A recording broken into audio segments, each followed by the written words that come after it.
It's a wrap. So, number 147th AES comes to a close. 70 years old. Bit of a different crowd from 1948. I've been fortunate enough to bump into Mr. Graham Kirk, who's put this thing together. It's basically getting back to the roots of what we do, which is education. So introducing more stages, more events actually on the show floor for people to get involved in. All the stars like Jack Joseph Puig, Chris Lord-Alge, all those guys, getting the rock stars of our recording industry side of stuff in there and engaging with people and telling them tricks, hints, what they did, how they did it. And also just bringing in the software guys as well that were never here before.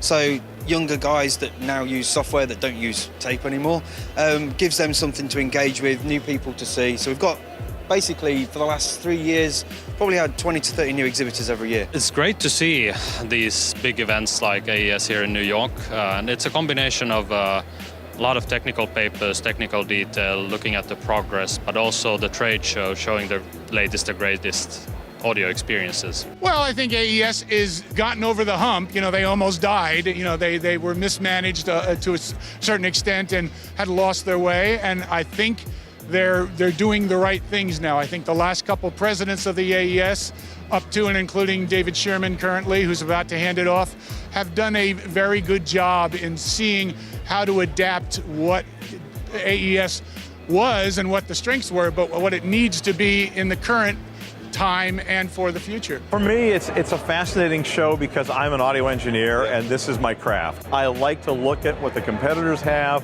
I like to look at some of the exotic things out there. I like to look at the tools that I currently use to see what the latest updates are in software. For the people who are out there where the rubber meets the road dogs and the people who are actually touching the gear, most of those guys and gals are working, and they don't wake up this early. So it's a challenge for them. We're happy to have the facility for them, and this year we've seen a few more of that crowd. I think the word is getting out. It's great to see the two kind of communities come together. You know, the traditional AES crowd, musicians and producers, mingling with the suits of the broadcast industry, and you know, that's where it's going. I mean, it's a changing atmosphere for audio, I think, you know, globally, and we're at the front of it. Well, we've had quite the eclectic collection of users, specifiers, but we here at Sennheiser-Neumann, we're all very interested in what the next generation may be doing, and they're the ones that are pushing the change. They're the ones who are going to decide how music and audio is going to be consumed. I mean, I was a little bit doubtful about our AES. Last year I walked it. I was like, let's give it a try. So we did, and we were slammed. It was a good show. It was customers from all perspectives. It wasn't just from one side, and it was totally worth it.